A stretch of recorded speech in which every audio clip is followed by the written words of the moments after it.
श्रीमद् भगवद गीता अध्याय नंबर 7 के श्लोक नंबर 6, 7, 8 में स्पष्ट किया है कि ये काल बोलता है गीता को, जो ब्रह्मा विष्णु में इसका पिता है।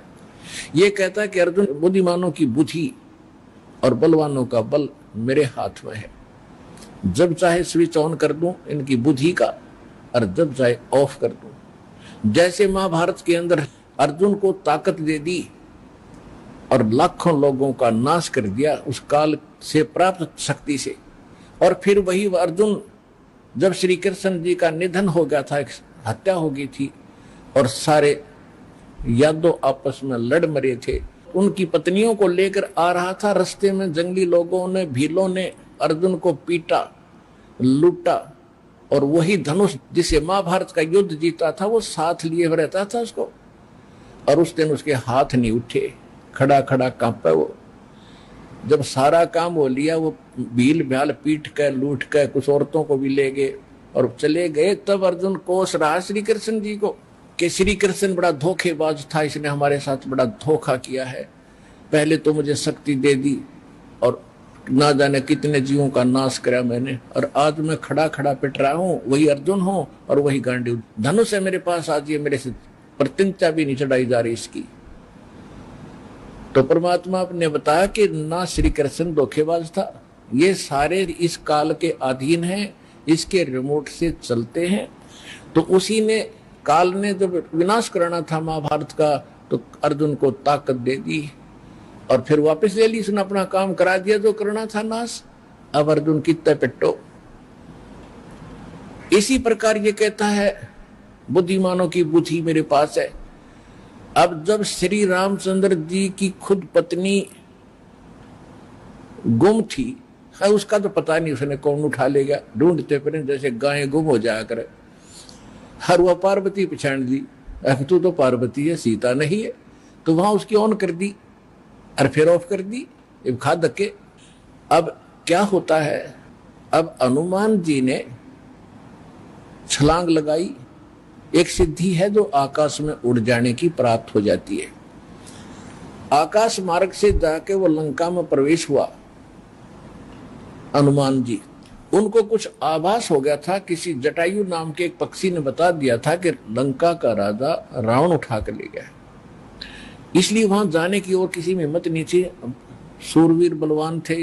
हनुमान जी ने कहा कि मैं जाऊंगा तो कुछ ऐसी निशानी दो मुझे, ताकि मुझे पहचान सके कि मैं ऐरा गहरा व्यक्ति नहीं हूं, मुझ पर विश्वास करे माता। तो कहते हैं रामचंद्र जी ने अपनी छाप दे दी, अंगूठी निकाल के, उस पर नाम लिखा था उनका, और उसको सीता खूब पहचानती थी। उधर से सीता को घना दुखी कर ही रखा था, सता रखा था रावण ने, एक नौलखे बाग में छोड़ रखा था और उससे रोजाना यातना दिलाता था, और अपनी पत्नी बनने की स्वीकृति वो उससे करवाना चाहता था। वो उसने स्वीकार नहीं की, और रावण को एक श्राप लगा हुआ था कि तू कभी किसी औरत के साथ बलात् नहीं कर सकेगा। स्वेच्छा से कोई संपर्क हो तो वो अलग बात है, लेकिन तू किसी का ऐसे जबरदस्ती नहीं कर पाएगा, नहीं तो गल जाएगा तू। इस डर से वो जबरदस्ती नहीं कर पा रहा था, और उधर से उसको पीड़ित कर रहा था कि स्वयं यश कर दे, लेकिन वो सीता ने नहीं किया था। एक वृक्ष के नीचे बैठी थी और अपने कर्मों को कोस रही थी। छोटा सा रूप बनाकर एक बंदर का हनुमान जी उसी वृक्ष के ऊपर बैठ गए थे। यातना देने के लिए औरतें आई थी तो भी उसने देखा था। जब वो चली गई उसके बाद फिर हनुमान जी ने ऊपर से वह अंगूठी डाल दी। वो तो राजदूत बनकर गए थे। जब अंगूठी देखी सीता ने, तो आपने कथाएं खूब सुन रखी हैं, ज्यादा ना सुनाऊंगा, तो उसने सोचा कि ये बंदर अंगूठी उठाकर लाया तो मेरे पति की मृत्यु होगी। तो उसने पूछा, तो फिर वो नीचे आया, अपना थोड़ा ठीक सा रूप बना के खड़े हो गए और कहा, माता मैं ऐसे ऐसे रामचंद्र जी ने भेजा हूं, और ये कहानी है। अब कहने का भाव ये है कि वो जो कुछ भी उसने उद्मस्ता है वो तो आपने पता ही है। हनुमान जी ने नौलखा बाग भी उजाड़ दिया उसका और सारा कुछ कर दिया। क्योंकि आज कथा का विषय कुछ अन्य है, इसलिए यहाँ लंबा प्रकरण नहीं करूंगा। तो उसमें हनुमान जी ने कहा कि माता मुझे भूख लगी है, तो उसने कहा इस बाग के किसी वृक्ष के फल को तोड़ के मत खाना भाई, नहीं तो मेरी पिटाई होगी। मेरे को आदेश है कोई फल गिर जाए तो खाना, तो टूटा हुआ अपने आप तोड़ के नहीं खाएगी। तो हनुमान जी का उठा गुस्सा, को पार करके आना है, वैसे नहीं आएंगे वो। तो सीता ने अपना एक कंगन निकाल के दे दिया, कंगन हाथ में जो पैर रखा था सोने का, और कहा भाई इस चूड़ी को दिखा देना, वो खूब समझ जाएगी। अब वो कंगन लेकर हनुमान जी ने फिर छलांग लगाई।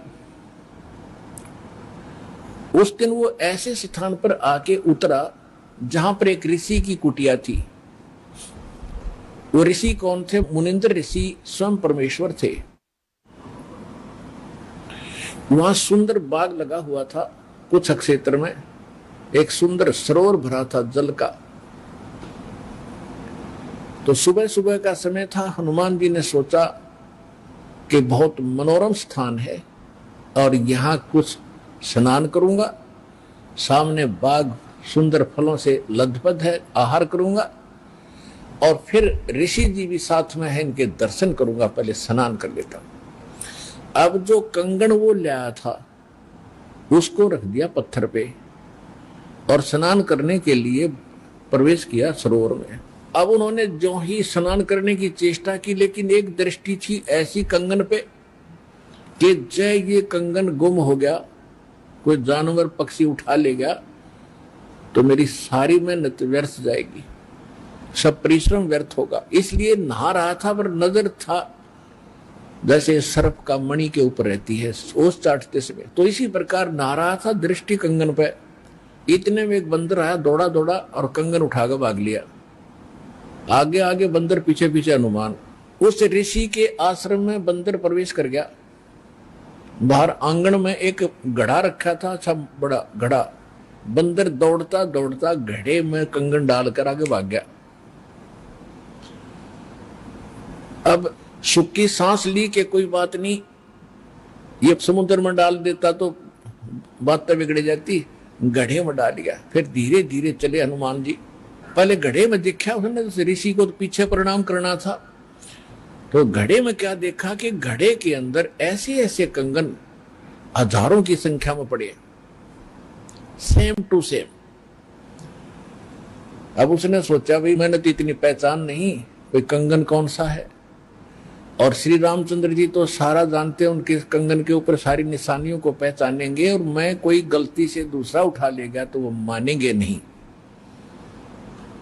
इसलिए वो ऋषि जी के चरणों में प्रणाम किया।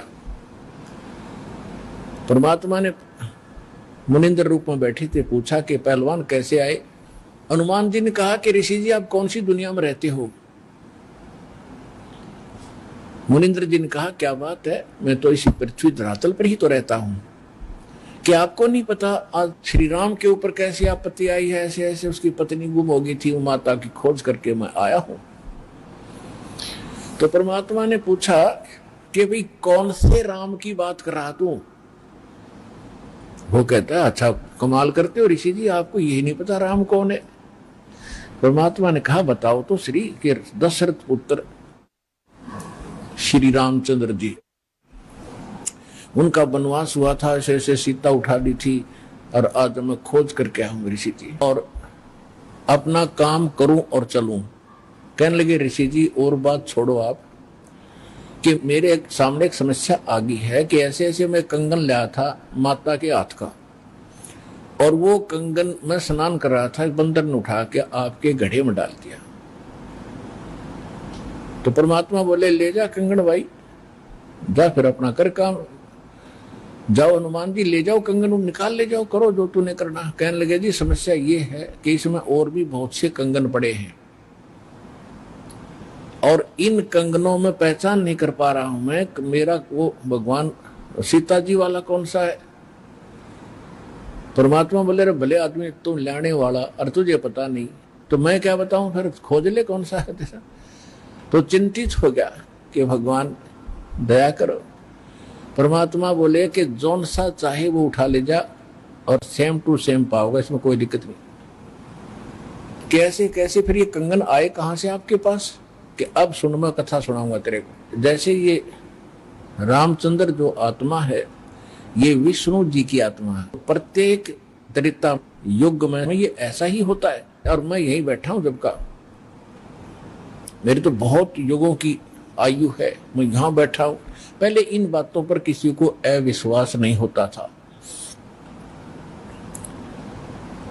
तो हनुमान जी से बताया कि तेरे जैसी आत्मा हनुमान ना जाने कितने बन करा लिए और कितने ये ऐसे कंगन ले लेकर आए हैं। इसी प्रकार वो बंदर उठाकर इसमें डालता रहा है।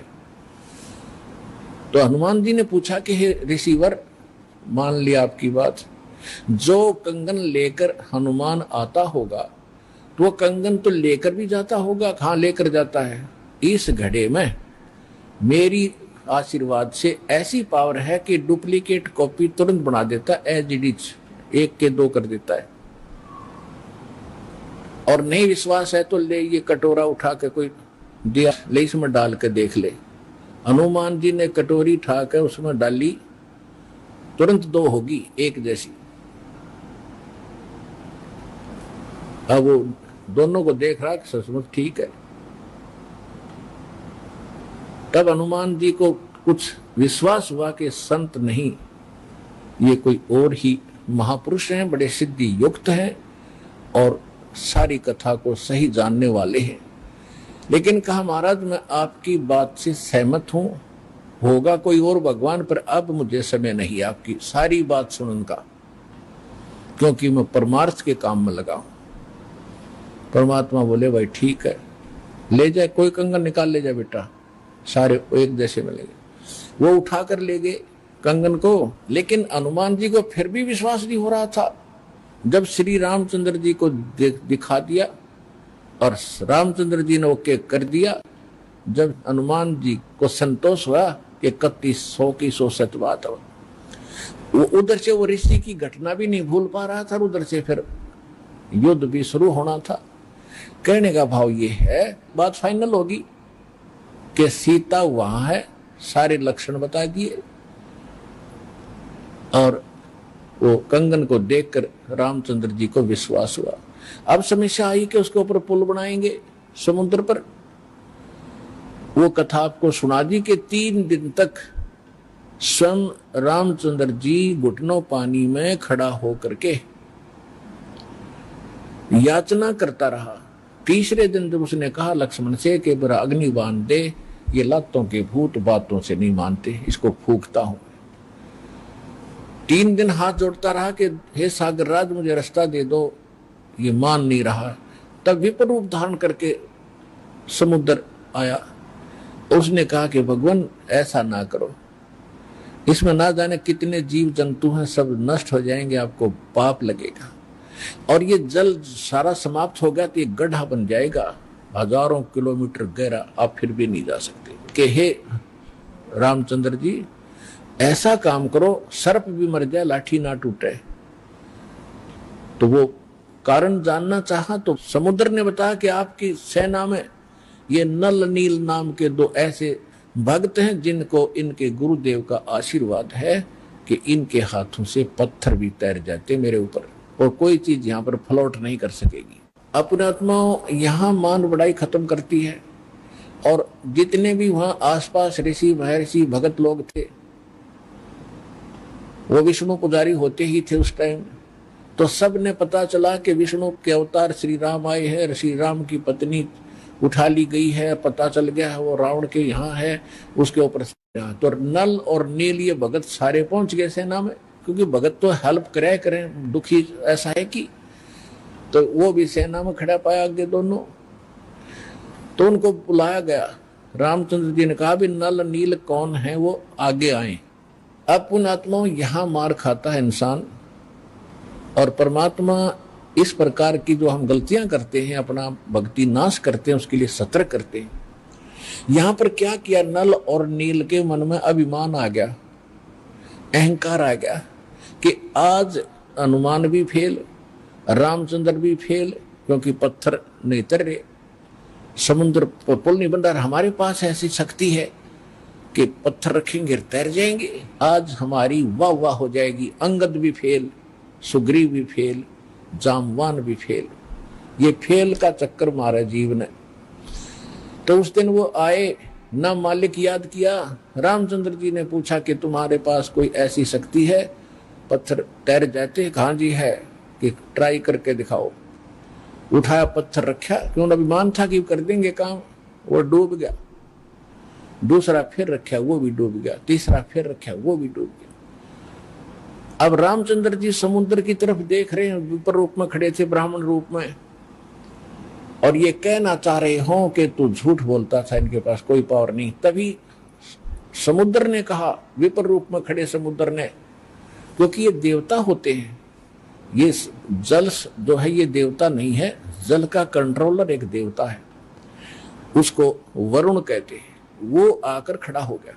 तो वो कह रहा था कि हे नल नील, आज आपने गलती की भाई, आज तुमने अपना गुरु तो याद किए ही नहीं, तुमने तो नाश कर दिया बात का, करो याद उस मालिक को। तब उनको भी याद आया, कहाँ वो गलती बन गई आज तक। तो यहाँ परमात्मा बताते हैं, जैसे माता गर्भ को रख यत्न बनाए, ठेस लगे तो छन हुए तेरी ऐसे भक्ति नसावे। जैसे किसी बहन बेटी को गर्भ रहा हो तो उसकी कितनी केयर टेक करती है वह, उस लाल को सफल करने के लिए कि मेरा गर्भ पूरा हो और बच्चे का मुंह देखूं मैं। तो वो कैसे चिंतित रहती है, चलते समय भी कहीं ऊंचे नीचे पर पैर ना रखा जा, भगवान मेरा बालक गर्भ खराब ना हो जा। रात को सोती है, करवट लेती है, तब भी एकदम उठ के उधड़क जाती है, कहीं बच्चे पर दाब ना आ गई हो, मेरा गर्भ ना खराब हो जाए। तो कहते हैं जैसे माता गर्भ को और रखे यतन बनाए और ठेस लगे तो छन हो जाता है, तेरी ऐसे भक्ति नसावे। तो इस भक्ति रूपी गर्भ जो आज आपकी आत्मा में परमात्मा के सच्चे शब्द से पल रहा है, इसको इतना संयम से, इतना देखभाल से, यानी सावधानी से इसको परिपक्व करना पड़ेगा। जैसे माता गर्भ को रख है यतन बना और ठेस लगे तो छन हो, तेरी ऐसे भक्ति नसावे। तो छोटी मोटी हम गलती कर देते हैं लापरवाही में, क्योंकि हमने इस लाल की कीमत का नहीं पता, जो आज हमारी आत्मा में सत भक्ति रूपी जो मालिक का मंत्र से गर्भ रह रहा है, यानी आत्मा प्रफुल्लित हो रही है, जो भक्ति रूपी जो लाल हमारे अंदर बन रहा है, इसको ऐसे संभाल के रखना है, ना अभिमान करना है, कोई मर्यादा भंग नहीं करनी है, नहीं तो फिर नुकसान हो जाएगा, आपकी भक्ति नष्ट हो जाएगी। अब उन्होंने परमात्मा को याद किया, रे नल नील यतन करे हार, तब सतगुरु से करी पुकार। रे नल नील यतन करे हार, तब सतगुरु से करी पुकार। जा सतरे खोलखी अपार सिंधु पे सिला तिराने वाले। जा सतरे खोलखी अपार सिंधु पे सिला तिराने वाले। धन धन सतगुरु सत कबीर भगत की पीड़ मिटाने वाले। धन धन सतगुरु सत कबीर भगत की वो पीड़ मिटाने वाले। नल नील ने जब याचना की हृदय से, ए भगवान गलती बन गई, आपके हाथ में इज्जत है हमारी, तो उसी समय परमात्मा वहां प्रकट हो गए। थोड़ी सी दूरी पर सबने देखा कि वो कौन आ रहा सामने। नल नील ने भी देखा, ये तो मेरे गुरुजी आगे, हमारी पुकार सुन ली इन्होंने। जब मुनिंदर जी निकट आए, सभी ने दंडवत प्रणाम किया, श्री राम ने, हनुमान ने, सब ने। हनुमान जी ने देख लिया, बाबा जी तो वही है भाई, ये तो बिल्कुल सही, ये तो शक्तिशाली ऋषि है। लेकिन उस समय और वार्ता करने का समय नहीं था, जो समस्या थी वह उनके सामने अड़ी हुई थी। तब श्री रामचंद्र जी ने मुनिंद्र ऋषि से अर्ज की थी, भगवान आज हमारे सामने ये समस्या आई है, अभिमानी रावण हमारी याचना नहीं मान रहा है। हमने उसे खूब दूत भेजकर, अंगद को, हनुमान जी को, सबको भेजकर उससे प्रार्थना कर ली है, इसको लौटा दे मेरी पत्नी को। वो माना नहीं। अब नहीं माना तो हमने युद्ध करना पड़ेगा और उसके लिए रास्ता चाहिए समुद्र पर। समुद्र रास्ता दे नहीं रहा। इसने विधि बताई कि आपके शिष्यों के पास यह शक्ति थी। मेरा दुर्भाग्य कि आज इनके हाथों में भी शक्ति नहीं रही। तो परमेश्वर ने कहा कि आज के बाद इनके हाथों में यह शक्ति रहेगी भी नहीं। इन्होंने बहुत बड़ी गलती की है, जो हम मैं रोज बताता हूं कि अभिमान से भगवान कोसों दूर है। और इतने दिन के बाद इतना दुख था इनके ऊपर, इन्होंने फिर बकवास कर दी। अब इनके पास यह शक्ति नहीं रही। तो श्री रामचंद्र जी ने कहा कि हे ऋषिवर, मेरी समस्या का समाधान करो। जब आप अपने बच्चों को, अपने शिष्यों को आशीर्वाद दे सकते हो शिला चढ़ाने का, तो आप खुद भी कृपा बख्श सकते हो मेरे लिए लंका में जाने का रास्ता बना दो। तब परमेश्वर ने कहा ठीक है भाई, मेरा वचन है कि तेरा पुल बनवाऊंगा। अब ये रामचंद्र जी का समझ में नहीं आएगी, और क्या वचन है इनका, क्या वायदा है। परमात्मा ने अपनी प्यारी आत्मा धर्मदास जी को बताया था कि जब मैं प्रथम सतयुग में सतलोक से यहाँ आ रहा था, तो बीच में इस काल की एक तपस्या है, वहां पर जीव दुखी किए जा रहे थे, और मैं जोग जीत रूप में अपने पुत्र के रूप में वेशभूषा में था। तो इसने पहले मेरे साथ कुछ बकवास करी थी, ज्योत निरंजन ने इसकी पार नहीं बसाई थी, तो मेरे चरणों में गिर गया था। और इसने मेरे से वचनबद्ध करवा कर कुछ प्रार्थना की थी कि कुछ और सुविधा। एक तो ये थी कि मेरा पुत्र विष्णु श्री राम रूप में जाएगा, और ऐसे उसके प्रारब्ध में लिखा है कि उसकी पत्नी को रावण उठाएगा, समुद्र पर पुल नहीं बनेगा, आपके बगैर वहां कोई कृपा नहीं कर सकेगा, उसकी हेल्प नहीं कर सकेगा। तो परमात्मा ने स्वीकार किया था कि मैं ये काम भी करूंगा। फिर दूसरा वर्ग किया था कि वो फिर समुद्र के ऊपर उसने जो तीर त्यार दिखा के जबरदस्ती धमका के रास्ता लेना चाहा था, इसका प्रतिशोध समुद्र लेगा। वो क्या करेगा कि जब ये श्री कृष्ण रूप में जाएगा, और फिर ये क्या करेगा बाद में मृत्यु के उपरांत, एक राजा को दर्शन दे करके जगन्नाथ का मंदिर बनवाना चाहेगा अपनी महिमा बनाए रखने के लिए। तो उस पुरी के स्थान पर जो जगन्नाथ मंदिर बनवाओगा, उसको समुद्र इस प्रतिशोध में नहीं बनने देगा कि इसने मेरी बेइज्जती की थी तीर दिखा के राम रूप में। इसका प्रतिशोध लेगा और वो मंदिर ने बनने नहीं देगा, बार बार तोड़ेगा। आप उसका मंदिर बनवाना, क्योंकि बच्चे हट कर लेते हैं तो वो मानते नहीं है, तो इसलिए वो कह रहा था जी आप दया करिए, मानेगा नहीं। तब परमेश्वर ने कहा था तथास्तु। और भी कई चीजें कही था कि 3 युगों में जीव थोड़े पार करना, क्योंकि परमात्मा ने कहा था कि मैं कलयुग या तेरे नीचे के लोकों में जाऊंगा, और तूने सबको मिसगाइड कर रखा है, सच्चा भगवान सच्चा ज्ञान छुपा रखा है। मैं सच्चाई बताऊंगा और सबको ज्ञान दूंगा, ऐसी भक्ति और नाम दूंगा, सभी तेरे लोक से पार होकर सतलोक जाएंगे।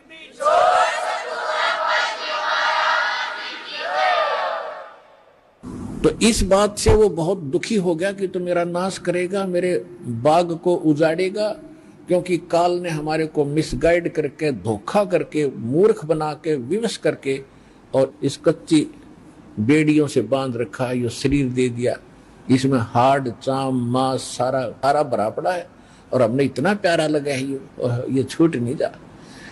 परमात्मा कहते इतना बढ़िया शरीर दूंगा, वहां जाकर ना नाड़ी होगी, ना नस होगी, ना कोई बीमारी, ना हारी, ना कोई बीपी हाई, ना लो होगा। तो वो हमने पता ही नहीं था कोई ऐसा भी स्थान है जहां ऐसा सुख है। तो परमात्मा ने कहा था तेने क्या हाल कर रखा है बच्चों का सारा, कोई गधा बना दिया, कोई कुत्ता बना दिया, और जो मनुष्य वो कौन से सुखी हैं, उनको ऐसा ज्ञान दूंगा और ऐसा मंत्र दूंगा, वो यहाँ भी सुखी होंगे, मेरे साथ सतलोक जाएंगे। तो इस बात से वो दुखी हो गया था काल, ये तो नाश करेगा मेरे बाग न उजाड़ेगा। भगवान का पता लग गया, सत्य स्थान का पता लग गया, तो यहाँ कौन रहेगा।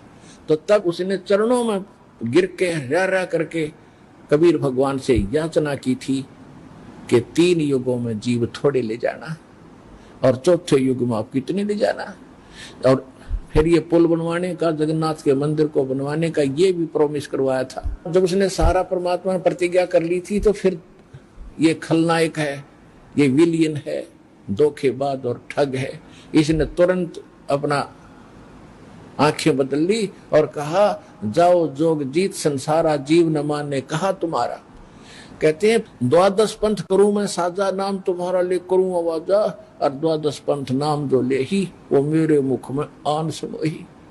और पहले अंश हमारे जाई और पीछे अंश तुम्हारे आई, और जाइयो जोग जीत संसारा। परमात्मा ने कहा था कि फिर मैं त्रेता युग में जाऊंगा, ठीक है भाई, चौथे युग में जाऊंगा कलयुग में, और फिर पार कर लूंगा। तने गलती तो मेरे से करवा ही ली। वैसे मालिक ने गलती नहीं की, दाता को पता था कि सतयुग त्रेता द्वापर में ये दुखी नहीं होंगे, और जब तक जीव दुखी नहीं होगा इतना भगवान नहीं पहचान सकता। इसलिए दाता ने जानबूझकर उसको यश कर दी थी, और वो बन गया था सियाना, अपने आप में इंटेलिजेंट बन रहा था कि मैंने रोल मार ली भगवान की, है मैंने इनकी अकल मार ली, मालिक ने अकल मारी उसकी। अब वो क्या कह रहा था कि देख लेना कलयुग जब आएगा, पहले मैं अपने दूत भेज के ऐसा गलत प्रचार करवा दूंगा, ब्रह्मा विष्णु महेश तक सीमित कर दूंगा, कोई पत्थर, कोई पानी, कोई मंदिर, कोई मस्जिद, गुरुद्वारों में बांध दूंगा, और पहले अंश हमारे जाई पीछे अंश तुम्हारा आई, जाओ जोग जीत संसारा, जीवन मन फिर कहा तुम्हारा। कि पहले मेरे दूत जाएंगे और सारा उल्टा ज्ञान, उल्टा भगवान, उल्टा विधान सबको बता देंगे, गलत मंत्रों से हटा देंगे।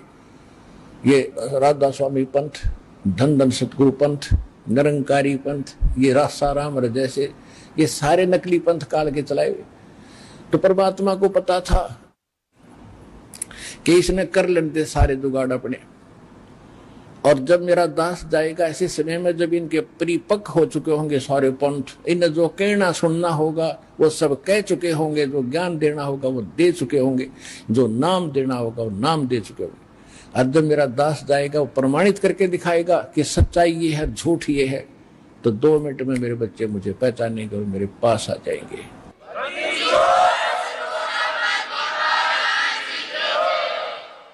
परमेश्वर ने कहा था कि चौथा युग जब कलयुग आई तब हम अपना अंश पठाई, और घर घर देखो बोध विचारा, और सत्य नाम सब ठोर उचारा।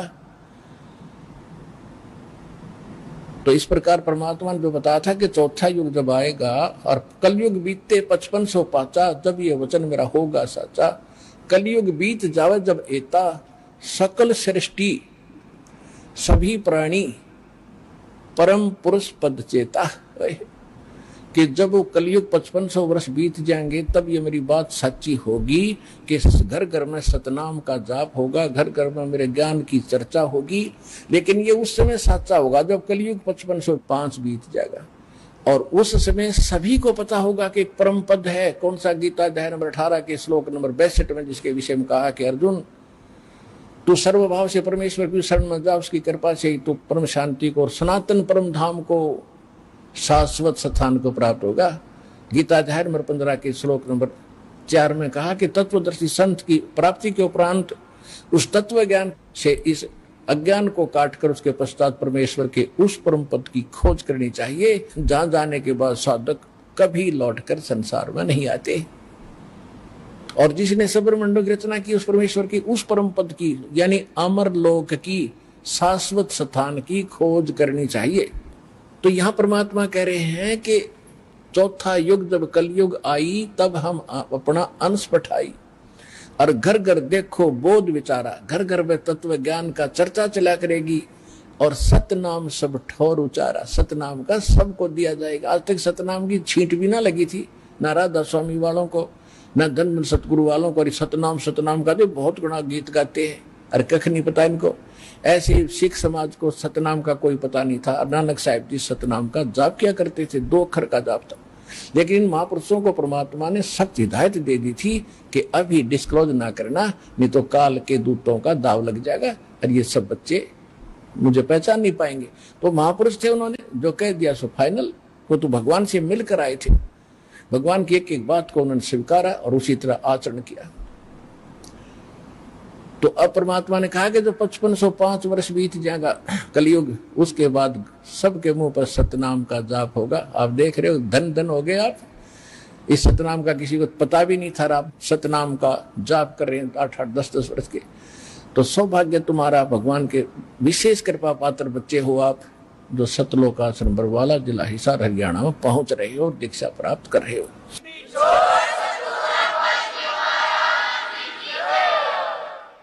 अप्रसंग आया है कि परमेश्वर ने कहा था कि मैंने तेरे बाप से वचन कर रखा है, इसलिए मैंने आना पड़ा और ये पुल बनवाऊंगा मैं। अब रामचंद्र के बात समझ नहीं आ, मेरे पिता से कैसे वचन हुए होंगे। सोचा कभी बात होगी इनकी, पिताजी के पास साधु संत आते ही रहे थे। तो परमेश्वर एक सोटी ले रहे थे हाथ में, डंडा, और परमात्मा ने कहा कि आ जाओ मेरे साथ साथ, इस पहाड़ के चारों तरफ एक चक्कर लगाता हूं। निशान लगा दी, रेखा कि एक बहुत बड़ा पहाड़ था, उसके चारों तरफ का एक लाइन खींचा है, रेखा। परमात्मा एक रेखा खींच दी डंडी से कि इसके बीच बीच के पत्थर मैंने हल्के कर दिए, फ्लोटिंग कर दिए, और इनको उठाओ और फोड़ो, त्रासो और पुल बनाओ। नल और नील को फिर भी सेवा दे दी कि ये राज मिस्त्री रहे हैं और इनको पत्थर तराश के सेट करना आता, इसकी मदद लेना और नल नील सहायता करना इस परोपकार में। तो नल नील ने वो राज का काम कराया था उनमें, उनको तराश तरूस के एक दूसरे में फंसा दिया ताकि वो अड़े रहे। लेकिन आशीर्वाद कबीर भगवान मुनिंद्र जी का था, जिससे पत्थर तरे थे और लंका पर चढ़ाई करने के लिए समुद्र पर पुल बना था। धन धन सत्य गुरु सत्य कबीर भगत की, पीड़ मिटाने वाले। धन धन सत्य गुरु सत्य कबीर भगत की, पीड़ मिटाने वाले भक्त की, पीड़ मिटाने वाले भक्त की, पीड़ मिटाने वाले। धन धन सतगुरु सत कबीर भगत की, पीड़ मिटाने वाले। रहे नल नील यतन कर हार, तब सतगुरु से करी पुकार। रहे नल नील यतन कर हार, तब सतगुरु से करी पुकार। जा सत रेखा लिखी अपार सिंधु पे, शिला तिराने वाले। जा सत रेखा लिखी अपार सिंधु पे, शिला तिराने वाले। धन धन सतगुरु सत कबीर भगत की, पीर मिटाने वाले। डसी सर्प ने जब जा पुकारी, इंद्रमती अकुलाए। डसी सर्प ने जब जा पुकारी, इंद्रमती अकुलाए। आपने तुरंत करी सहाय बेरूली, मंत्र सुनाने वाले। आपने तुरंत करी सहाय बेरूली, मंत्र सुनाने वाले। धन धन सतगुरु सत कबीर भगत की, पीड़ मिटाने वाले। दामोदर सेठ के होते अकाज, अर्ज करी डूबता देखे जहाज। दामोदर सेठ के होते अकाज, अर्ज करी डूबता देखे जहाज। लाज मेरी रखियो ग्रीव नवाज, सिंधु से पार लंगाने वाले। लाज मेरी रखियो ग्रीव नवाज, समुद्र से पार लंगाने वाले। धन धन सतगुरु सत कबीर भगत की, पीड़ मिटाने वाले। कह कर जोड़ दीन धर्मदास, दरस दे पूर्ण करियो आस। कह कर जोड़ दीन धर्मदास, दरस दे पूर्ण करियो आस। मेटियो जन्म मरण की तरास, सत्य पद प्राप्त कराने वाले, मेटियो जन्म मरण की तरास, सत्य पद प्राप्त कराने वाले, धन धन सतगुरु सत कबीर भगत की पीड़ मिटाने वाले, भगत की पीड़ मिटाने वाले, भगत की पीड़ मिटाने वाले, धन धन सतगुरु सत कबीर भगत की पीड़ मिटाने वाले। अपनात्माओं, धर्मदास जी को जब ज्ञान हुआ, भगवान ने सारी कथा बताई, बेटा मैं ऐसे ऐसे चारों युगों में आया हूं। तो इसमें बता रहा है कि मालिक आप तो सबके दुख दूर करते हो। रे नल नील यतन कर हार, तब सतगुरु से करी पुकार, जा सतरेखा लखी अपार, सिंधु पे सिलात रहने वाले। जब धर्मदास जी काल प्रभावित ज्यादा था, धार्मिक आत्मा अवश्य थी, और धार्मिक आत्मा में एक लचीलापन घना होता है। एक आदमी कहता है ऐसा नहीं ऐसा होगा, तो सोच लेता है शायद ऐसा ही होगा, लेकिन तब जब तक हम दृढ़ नहीं होते मोक्ष प्राप्ति नहीं होती। तो उसको दृढ़ करने के लिए जैसे धर्मदास जी बीच बीच में कुछ ऐसी ऊटपटांग बातें कर देते थे, तो परमात्मा अंतर्ध्यान हो जाते थे। उसको फिर तड़फ जागती थी, फिर रोता था बुरी तरह, फिर वो कथा सुना रहे, फिर रो रहे हैं, रोते हुए पुकार रहे हैं। तो जब कह रहे हैं धन धन सतगुरु सत कबीर भगत की पीड़ मिटाने वाले, फिर क्या बताते हैं कि आपने नल नील जब हार लिए थे, थक लिए थे यत्न कर करके, उन पर नहीं कुछ हुआ था, तब आपने सतरेखा लिखी अपार। भगवान ने बताई वो मैंने ऐसे किया था, वह मानी सच्ची। फिर कहते इंद्रमती द्वापर युग में एक रानी थी, सर्प ने डस लिया था, वह विश्वास नहीं कर पा रही थी, मालिक करुणा में नाम से आ रहे थे, उसको भी आपने जीवित किया, पार किया। और फिर एक दामोदर नाम का सेठ था, व्यापार करता था जहाजों से, भगवान का नाम लिया, उसके बाद उस पर आपत्ति आई, जहाज डूबने लगा, उसने हृदय से पुकारा मालिक को, कबीर साहब ने उसका जहाज नौका ऊपर कर दिया, डूबने वाला था। तो कहते हैं दामोदर सेठ के होंठ काज अर्ज करी थी आपसे, जब डूबता देख जहाज। ऐसे क्या कहा था दामोदर ने कि लाज मेरी रखियो गरीब नवाज, फिर समुद्र से पार लंघाने वाले, जहाज को पार कर दिया, डूबने नहीं दिया।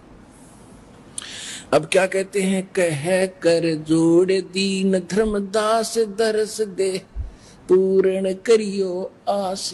जो भगवान अंतर्ध्यान हो गए थे, रो रहा था कि मेरे ऊपर ये बड़ी आपत्ति आ गई, आपका अभाव मुझसे सहन नहीं हो रहा है मालिक। कह कर जोड़ दीन धर्मदास, दरस दे पूर्ण करियो आस, मेटियो जन्म मरण की तरास, सत्य पद प्राप्त कराने वाले।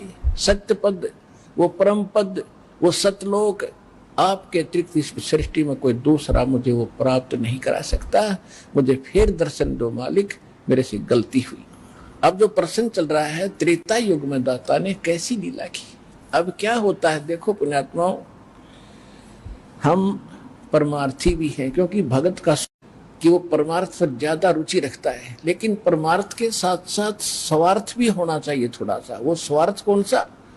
अपने कल्याण का, आत्म कल्याण का स्वार्थ भी चाहिए। अब हनुमान जी ने जब तो ताकत थी, पहलवान था, धार्मिक था, रामचंद्र जी की जल्दी लग रही थी, जब ऋषि रूप में परमात्मा इत्फाक वहां मिले और सारी लीला देख ली, और फिर ये भी देख लिया कि उसी ऋषि ने आकर समुद्र पर पत्थर तेरे आए, और फिर भी बुद्धि बनाया क्योंकि रामचंद्र जी का साथ लग रहा था। अब मालिक ने उसका उद्धार करना था उस प्यारी आत्मा का, क्योंकि ऐसी ऐसी पुण्यात्मा है जो परमार्थ के लिए कोई लेना न देना, उड़ा छत्ती ताणी मारो, मरूंगा और मारूंगा, कि इसलिए रामचंद्र की पत्नी छुटवाऊंगा। और यति पुरुष थे, बाल ब्रह्मचारी थे, ऐसी लगन थी उसमें। तो कहने का भाव ये था कि फिर इस खुशी में कि रामचंद्र जी के साथ धाम जाऊंगा, वहां मेरी इज्जत होया करेगी।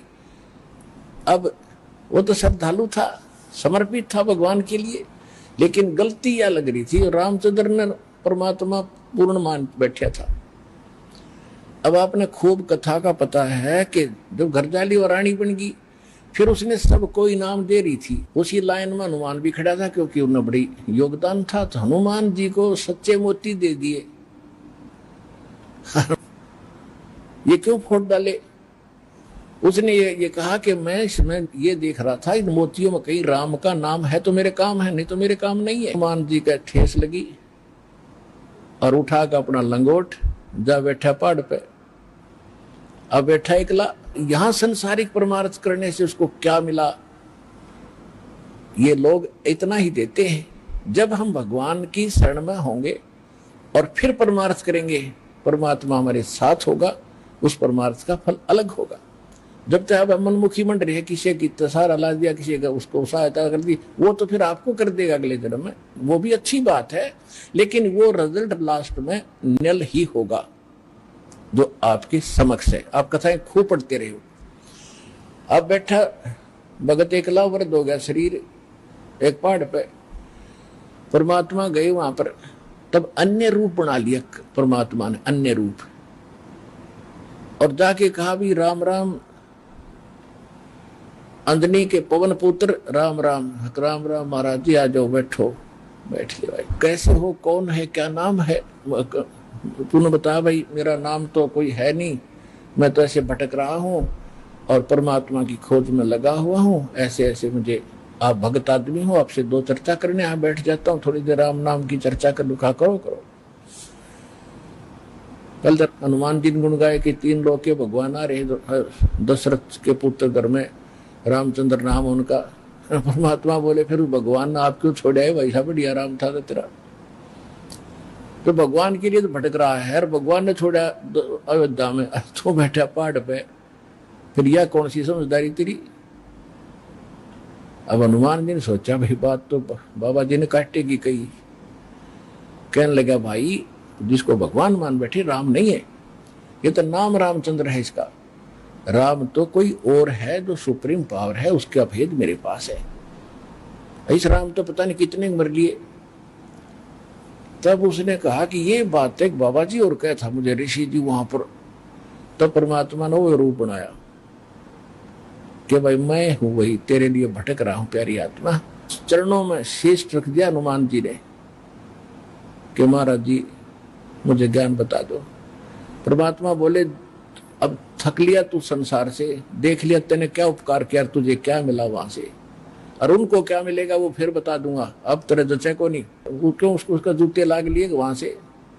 तुमने बोला महाराज वो सच्चा ज्ञान बताओ, मैं सारी सुनूंगा।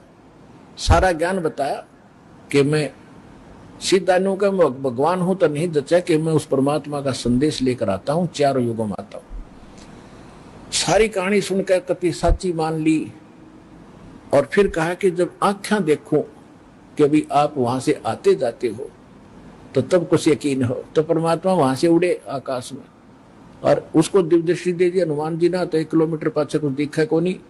हनुमान जी देख रहे यहाँ से बैठे, वो ज्वालिए सारे लोग दिखे, राम कृष्ण नर के नीचे रह गए, और वो पहुंच गए सतलोक में, वहां तक देख रहा है।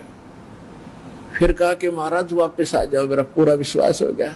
तो वापस आ गए। तब हनुमान जी ने नाम लिया उस परम पिता से, तब उस आत्मा का कल्याण हुआ। पुण्यात्माओं, ये है सत्यनारायण कथा।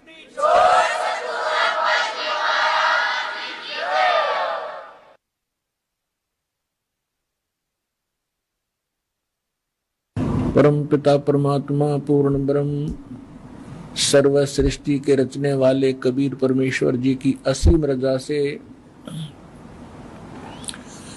आप सभी परमात्मा की प्यारी आत्माएं परमेश्वर की महिमा सुनने के लिए उपस्थित हुए। सत्संग में आने से इस प्राणी को ज्ञान होता है कि मानव शरीर हमें किस लिए प्राप्त हुआ था और हम इसका कितना सदुपयोग और कितना दुरुपयोग कर रहे थे।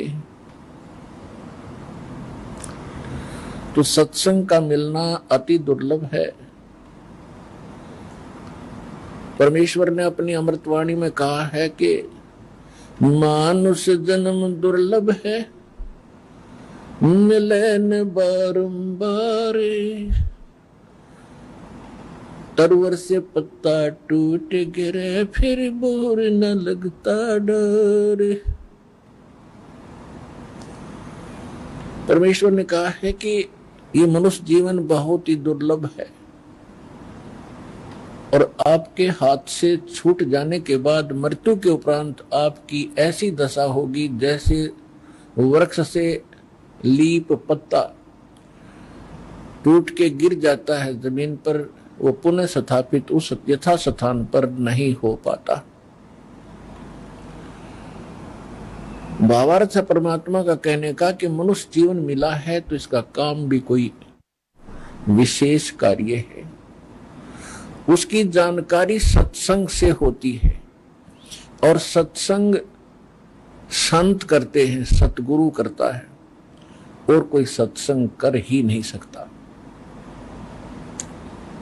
उसके लिए श्रीमद् भगवत गीता अध्याय नंबर 7 के श्लोक नंबर 19 में कहा है कि बहुनाम जन्मानाम अंते ज्ञानवान माम परपदते।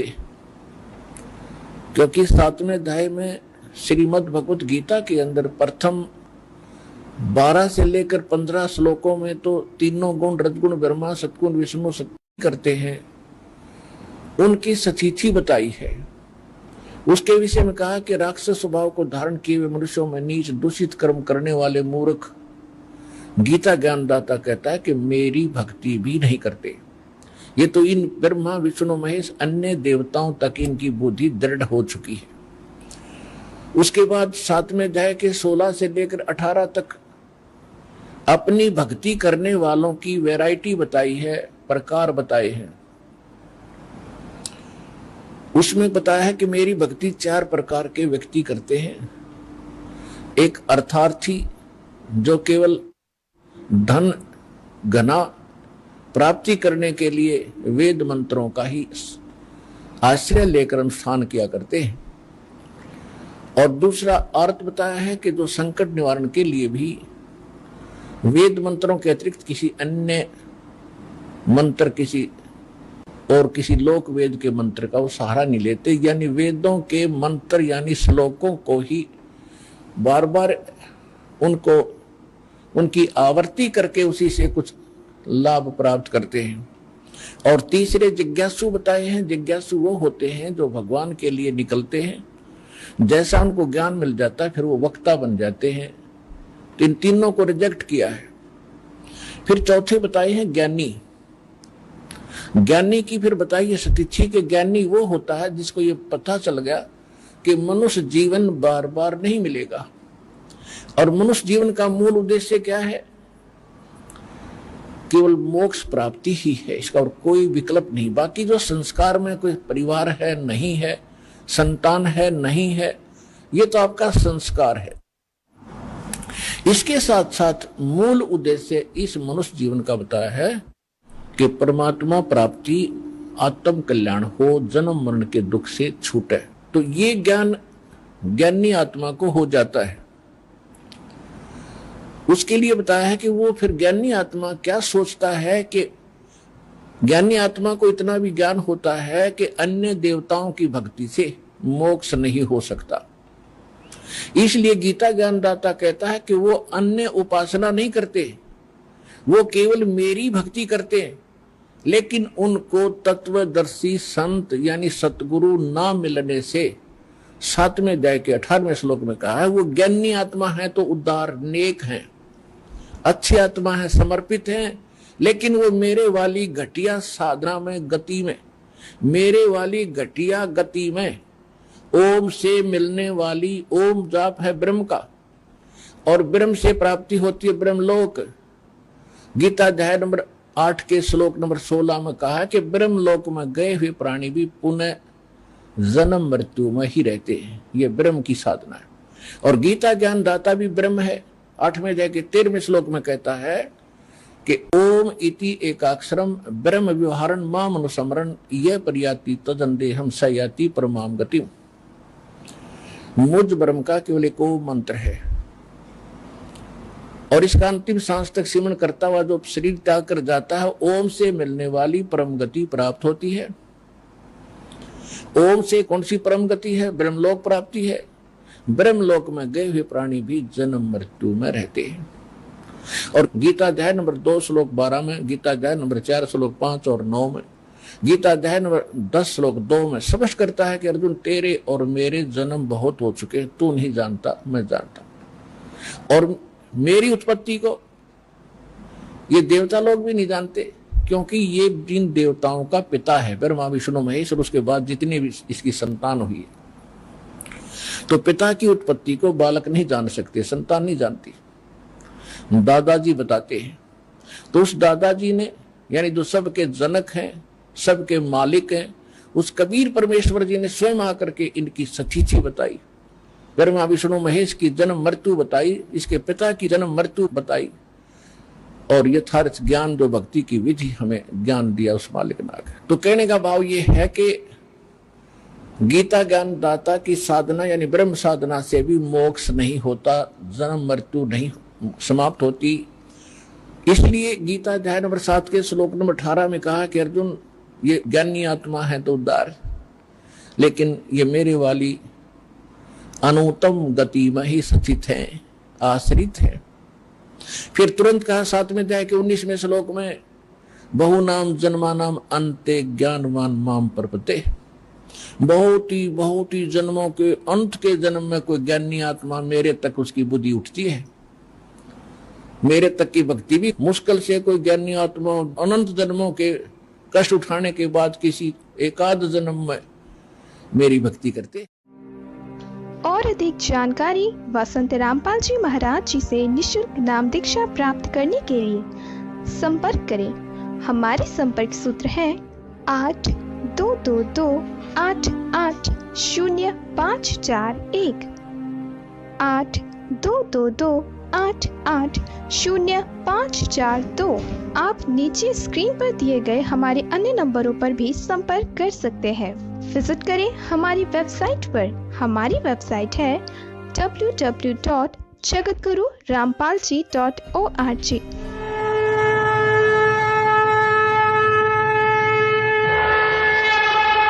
हमसे जुड़े रहने के लिए हमारे YouTube चैनल को सब्सक्राइब करें और नई वीडियो की नोटिफिकेशन के लिए बेल आइकॉन को दबाएं।